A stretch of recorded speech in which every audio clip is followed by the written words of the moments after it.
बिस्मिल्लाहिर्रहमानिर्रहीम। अस्सलाम वालेकुम। मैं ज़ीशान अपने यूट्यूब चैनल पर आपको खुश आमदीद कहता हूँ। अच्छा जी, कल एक बाखबर सहाफ़ी हैं हसन अयूब साहब, उन्होंने असद तूर के साथ गुफ्तगू करते हुए एक बहुत बड़ा इंकशाफ किया। इंकशाफ क्या था कि लेफ्टिनेंट जनरल रिटायर्ड फैज़ हमीद ने GHQ से माफ़ी मांग ली है और इमरान खान प्रोजेक्ट से वो पीछे हट गए हैं। उन्होंने कहा कि मेरा इमरान खान साहब के साथ कोई ताल्लुक नहीं है, और अगर ताल्लुक था भी तो आज के बाद मेरा तहरीक इंसाफ या फिर इमरान खान साहब के साथ कोई ताल्लुक नहीं है। इजहार ला ताल्लुकी कर दिया है उन्होंने। तो हसन अयूब साहब ये हकीकत टीवी जैसा सहाफ़ी तो है नहीं, या फिर एक और है वो साबर शाकर, पाकिस्तान से भागा हुआ भगोड़ा, और वो बैरूने मुल्क बैठकर पाकिस्तान को और पाकिस्तान के इदारों को गालियां देता है। और एक और वो जो दूसरा है इंग्लैंड में बैठा हुआ इंडियन खुफिया एजेंसी रॉ के टुकड़ों पर पलने वाला भगोड़ा, वो भी कहता है कि मेरे पास खामोश मुजाहिदों की खबरें हैं। तो हसन अयूब इन जैसा भगोड़ा तो नहीं है। कहने का मकसद ये है कि जो खबर उसने ब्रेक की है उसको संजीदगी से लेना चाहिए कि वाकई ये ठीक कह रहा है। लेकिन यहाँ पर जो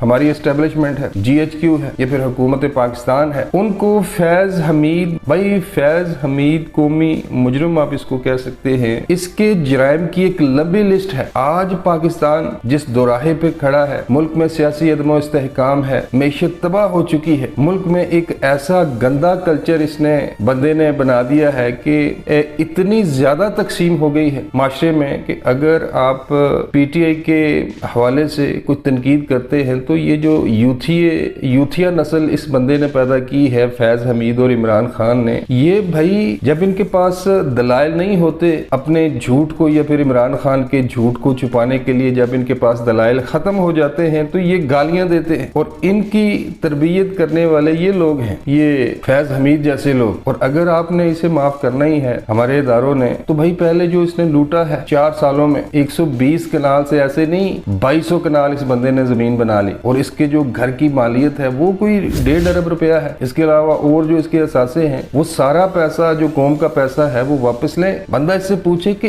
इतनी खरबों की जायदाद तुमने कैसे बना ली, क्योंकि ये तो मौसूफ एक सरकारी मुलाजिम थे। अगर आपने मौसूफ को माफ करना ही है तो पहले रिकवरी करें। इसने जो मुल्क का पैसा लूटा है पहले वो इससे रिकवर किया जाए, और उसके बाद अगर हमारे इदारे जनाब को सजा नहीं देना चाहते तो फिर आपकी मर्जी है भाई। पहले पाकिस्तान में किसी जर्नैल को कोई सजा मिली है जो इसको मिलेगी। और दूसरा, इसकी बात पर इसलिए भी यकीन नहीं करना चाहिए कि ऐसे वादे माजी में भी ये बंदा कर चुका है। जब जनाब DG ISI थे, इनको इनके ओहदे से फारिग किया गया और पेशावर में तैनात किया गया, तो कहने वाले कहते हैं कि वहां भी इसने बहुत वादे किए थे कि मेरा PTI के साथ कोई ताल्लुक नहीं है, मेरा इमरान खान साहब के साथ कोई ताल्लुक नहीं है। लेकिन ये बंदा बाद में मुलाकातें भी करता था। और इमरान खान को जब इक़्तिदार से बाहर निकाला गया तो इमरान खान ने जनरल आसिम मुनीर की तैनाती को लेकर जो रोड़े अटकाए थे, मुल्क में जो जलसे जुलूस किए थे, लॉन्ग मार्च किए थे, इस्लामाबाद में इमलाक को नुकसान पहुंचाया था, आग लगाई थी, उसके पीछे कौन था? उसके पीछे ये फैज हमीद ही था। और आज जो मुल्क में दहशतगर्दी है, TTP के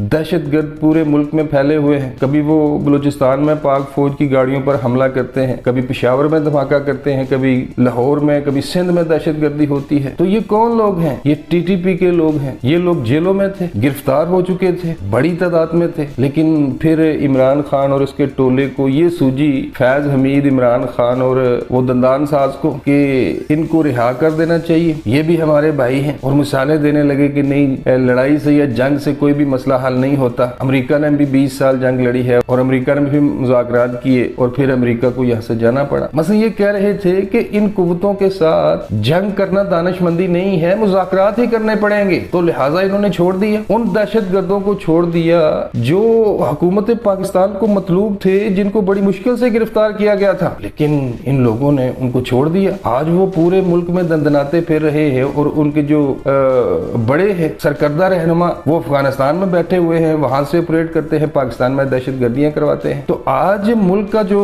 हाल है, मुल्क की जो मैशत का हाल है, हमारी नौजवान नस्ल की अखलाकियात को तबाह बर्बाद कर दिया गया है। क्या ये जराइम माफ करने वाले हैं? और अगर आपने फैज हमीद जैसे लोगों को माफ कर दिया तो फिर तो आप एक रास्ता बना जाएंगे, फिर तो कल को कोई और भी उठेगा और वही कुछ करेगा जो फैज हमीद किया करता था। कहने का मकसद ये है कि इमरान खान साहब के दौरे हुकूमत में ये बंदा फरौन बना हुआ था, फरौन के लहजे पीछे मैं बात करता था, नैब इसके अंडर थी, FIA इसके अंडर थी, एंटी करप्शन को ये डील करता था, और जो इमरान खान के मुखालिफिन हैं उस वक्त की अपोजिशन, उन पर झूठे केस बनाता था, उनको जेलों में बंद करता था। और जो सहाफ़ी इमरान खान और इसके टोले के खिलाफ बोलने की हिम्मत करता, आपने असद तूर की मिसाल आपके सामने है कि घर में घुसकर मारा गया। और भी कई सहाफ़ी हैं, वो रजी दादा, इसके अलावा इमरान शफकत, अबसार आलम और हामिद मीर, इन पर जो जुल्म हुआ उसके पीछे यही लोग थे जो आज माफिया मांग रहे हैं। तो हमारी मुख्तलिफ हलकों से गुजारिश है, मेरी नहीं बल्कि पाकिस्तान के अवाम की गुजारिश है कि इस बंदे पे एतबार ना किया जाए, ये एतबार के काबिल नहीं है। आज जो हमारा मुल्क तबाही के दहाने पर खड़ा है, इसके पीछे ये फैज हमीद जैसे लोग हैं। तो माफी वाला जो चक्कर है इसको अवाम बर्दाश्त नहीं करेगी, लिहाजा